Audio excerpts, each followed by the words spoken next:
My name is John Cohen, C-O-H-E-N. What's your name, Sissy?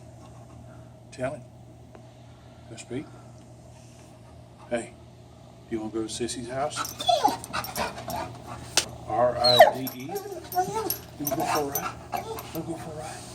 I'd been on my motorcycle all day long. I'd been at the U.S. Marine Corps Toys for Tots program, and I had left there.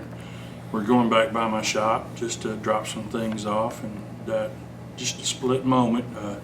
I wasn't feeling well. My body was aching, and my legs were hurting. I don't know why. I never hurt from riding my bike, and decided to take my old 66 Ford truck home.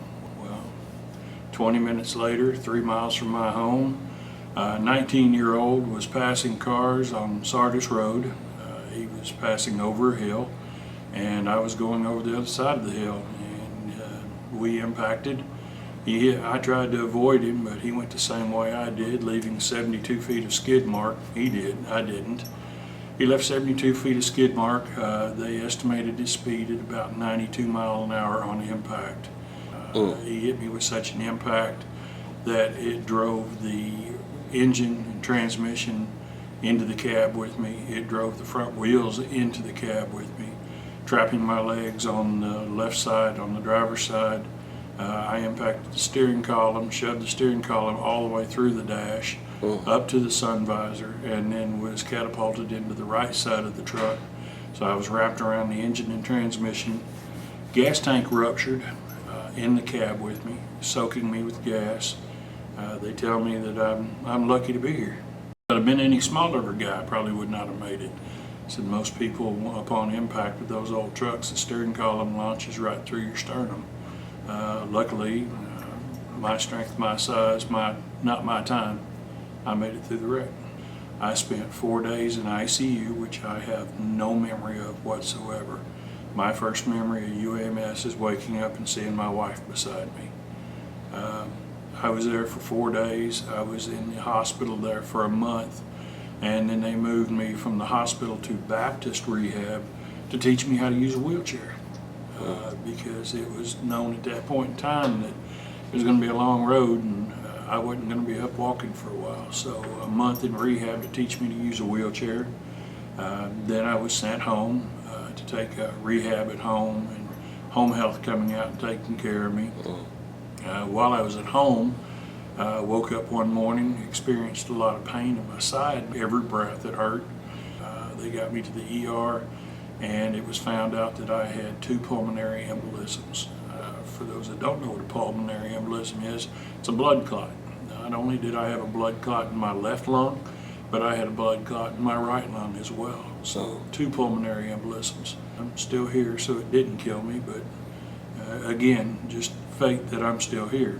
So 2.5 years in a wheelchair, skipping ahead, 16 surgeries on my legs, my feet, my ankles, 2 pulmonary embolisms.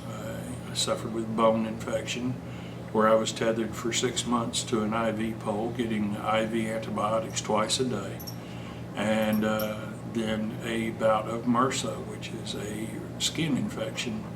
January of 2014 was my first steps out of a wheelchair. And those were done with a walker. I have progressed now to 2016, and I'm able to walk short distances with a cane, which is right here, trusty cane. And all because somebody decided they were in a hurry to go to work that night. Both my sons were grown and in college, starting families of their own. I worked at a business. I was a manager of a motorcycle repair company, built custom motorcycles, traveled all over the southern United States, going to motorcycle shows every weekend, showing off my stuff, more so having fun with the motorcycles, enjoying the rest of my life, having a good time. He said, if you enjoy something you do for a living, it's never work, and that's true. Ride motorcycles all day long, get on my motorcycle and go home in the evening. The weekends would come, my wife would get on her motorcycle, and I'd get on mine. We'd take off and ride around Arkansas or ride to Tennessee. I've even been known to ride to Branson, Missouri just for lunch, just to get away. Now, I can't even get on a motorcycle anymore. There's no way for me to, unless it was built specifically, to help me out. My wife has taken on my role as caregiver. Of course, I can't work anymore because of the accident. I can't stand for very long times. I have memory issues, so there's just a lot. That life is gone. I've missed out on my first son's wedding. I missed out on my second son's wedding.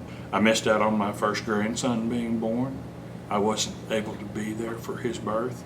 I missed out on my second grandson's being born because I was in the hospital. Those are things that you can't stop and say, hey, wait for me. You can't stop them. And that life is gone. I've got so much of that time that I have lost. I'm trying to make it up now, but I can't get that back. The first words out of the mouths of the first responders is the driver of this truck deceased?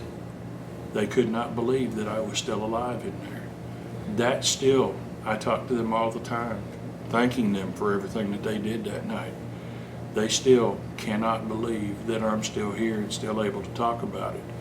And maybe that's the whole thing. Maybe that's why I survived. Maybe the reason I'm here is to be able to tell people, slow down. Nothing is that big of a hurry to go anywhere. You don't have to get there that fast. Slow down, take a moment, think about what you're doing.